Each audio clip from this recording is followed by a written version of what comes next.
Assalamualaikum warahmatullahi wabarakatuh. Kami di sini ingin menjelaskan tentang penyusunan anggaran penjualan pada PT Usaha Maju. Sebelumnya, perkenalkan nama saya Mutiara Sani Kalila Basri dengan NIM 642222791 dan teman saya. Perkenalkan, nama saya Selviana Alfianti dengan NIM 642222262.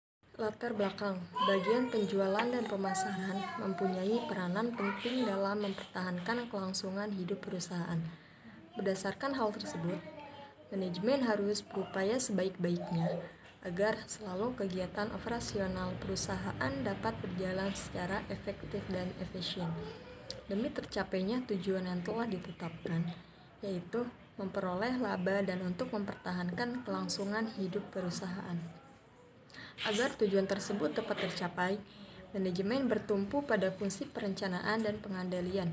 Salah satu cara yang dapat digunakan manajemen untuk melaksanakan fungsi-fungsi tersebut adalah dengan menggunakan anggaran. Pada umumnya, anggaran perusahaan disusun dari anggaran penjualan dan atas dasar penjualan dapat disusun anggaran-anggaran lainnya yang dapat digunakan untuk meningkatkan efektivitas pengendalian aktivitas perusahaan. Selanjutnya yaitu ada tujuan. Yang pertama yaitu mengetahui pengertian anggaran penjualan. Yang kedua mengetahui kegunaan anggaran penjualan. Yang ketiga mengetahui faktor-faktor yang mempengaruhi penyusunan anggaran penjualan. Yang keempat mengetahui cara-cara melakukan penaksiran penjualan dengan metode trend moment dan metode trend lead square. Yang kelima, mengetahui bentuk anggaran penjualan. Yang keenam, mengetahui beberapa hal yang perlu diperhatikan dalam penyusunan anggaran penjualan. Yang ketujuh, yaitu mengetahui tujuan dan fungsi anggaran penjualan. Metode penelitian anggaran penjualan. Anggaran penjualan adalah anggaran yang sangat penting dalam penentuan proyeksi penjualan dan penghasilan yang realistis dan pendukung utama dalam menyusun rencana anggaran komprehensif perusahaan, sebab jika anggaran penjualan bersifat tidak realistis seperti overconfidence atau terlalu percaya diri, maka sebagian besar bagian dari rencana laba keseluruhan juga akan ikut tidak realistis. Adapun definisi dari anggaran penjualan itu sendiri adalah anggaran yang merangkan secara terperinci dan teliti tentang penjualan perusahaan di masa datang, di mana di dalamnya ada rencana tentang jenis barang, jumlah, harga, waktu, serta tempat penjualan barang. Anggaran penjualan perlu dikembangkan dengan teliti agar anggaran-anggaran operasi dan anggaran finansial saling isi-mengisi dan saling memantau dalam menyusun rencana komprehensif. Agar anggaran penjualan lebih teliti dan meyakinkan, maka diperlukan tim peramal penjualan yang terdiri dari beberapa ahli dari bidang distribusi dan didukung oleh ahli bidang keuangan, produksi dan dari bidang lainnya. Peramalan penjualan akan menilai target penjualan yang akan dicap sebagai dasar penjualan. Studi kasus anggaran penjualan menurut Walsh, Hilton, dan Gordon adalah periode anggaran penjualan. Yang pertama, anggaran penjualan jangka panjang atau strategi sales plan. Anggaran penjualan yang waktunya sesuai dengan corporate plan.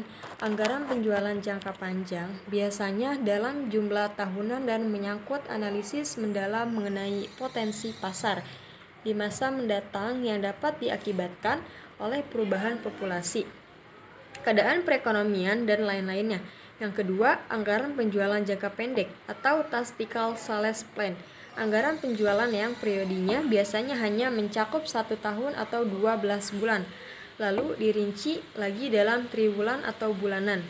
Anggaran penjualan jangka pendek harus disusun berdasarkan daerah pertanggungjawaban untuk memudahkan perencanaan dan pengendaliannya. Selanjutnya yaitu analisis.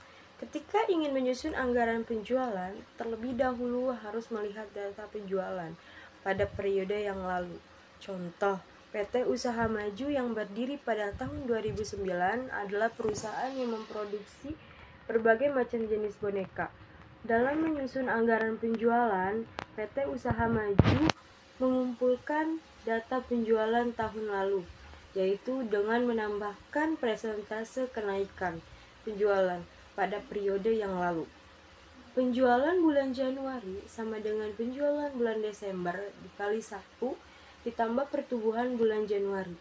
Jadi, penjualan unit untuk boneka di bulan Januari 2013 ialah ukuran besar 3000 dikali 1 ditambah 5% sama dengan 3150 unit.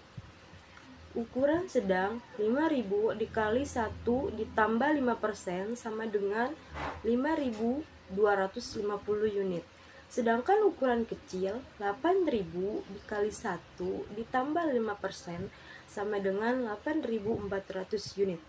Menghitung harga penjualan rupiah sama dengan penjualan unit dikali harga jual per unit, yaitu ukuran besar 3150 dikali 100.000 sama dengan 315 juta.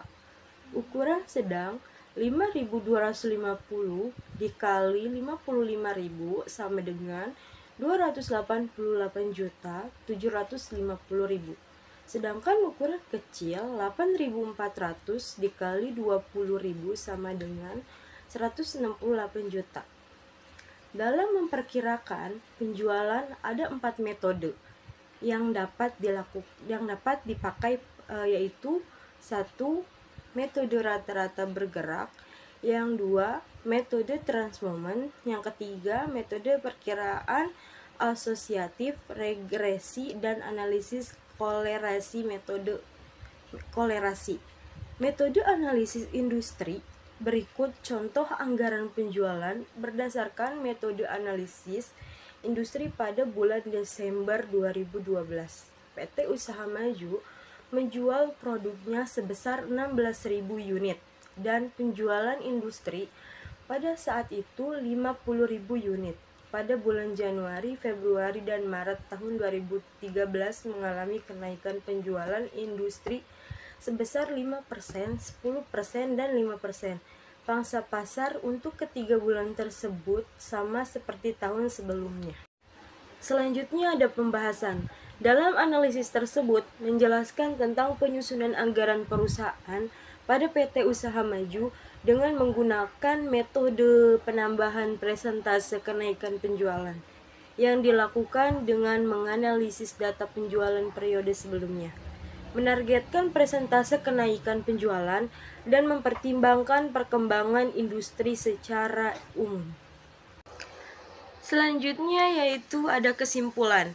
Anggaran penjualan sales budget ialah anggaran yang merencanakan secara lebih terperinci tentang penjualan perusahaan selama periode yang akan datang, yang di dalamnya meliputi rencana tentang jenis kualitas barang yang akan dijual, jumlah kualitas barang yang akan dijual, harga barang yang akan dijual, waktu penjualan, serta tempat daerah penjualannya. Di dalam anggaran penjualan terdapat sedikitnya 2 metode penaksiran. Yang pertama metode transmoment dan yang kedua adalah metode trendless square. Adapun tujuan dibuatnya anggaran penjualan pada perusahaan adalah 1. Mengurangi ketidakpastian di masa depan, memasukkan pertimbangan atau keputusan manajemen dalam proses perencanaan. Ketiga, memberikan informasi dalam profit planning control. Yang keempat, untuk mempermudah pengendalian penjualan. Selanjutnya ada saran. Yang pertama, terus tingkatkan inovasi. Perusahaan harus tetap berinovasi dalam produk atau layanan yang ditawarkan untuk memenuhi tuntutan pasar yang terus berkembang. Hal ini dapat dilakukan dengan melakukan riset dan pengembangan yang berkelanjutan, serta menjaga hubungan yang baik dengan pelanggan untuk memahami kebutuhan mereka. Yang kedua, perluas pasar dan jangkauan. PT Usaha Maju dapat mempertimbangkan untuk memperluas pasar secara geografis atau menargetkan segmen pasar baru. Diversifikasi produk atau layanan juga dapat menjadi strategis untuk mengakses peluang-peluang baru. Yang ketiga, Perkuat strategi pemasaran. Penting untuk terus meningkatkan upaya pemasaran dan promosi. Perusahaan pun mempertahankan dengan meningkatkan kesadaran mereka serta daya tarik produk atau layanan. Memanfaatkan media sosial dan teknologi digital dapat menjadi langkah yang efektif dalam mencapai audiens yang lebih luas. Dan yang keempat, pantau perkembangan industri. Perusahaan harus tetap mengikuti perkembangan industri, termasuk tren teknologi dan perubahan regulasi. Dengan memahami perubahan yang terjadi, PT Usaha Maju dapat melakukan penyesuaian strategis yang diperlukan untuk tetap relevan dan bersaing di pasar. Mungkin cukup sekian presentasi dari kami, kurang lebihnya mohon maaf. Wassalamualaikum warahmatullahi wabarakatuh.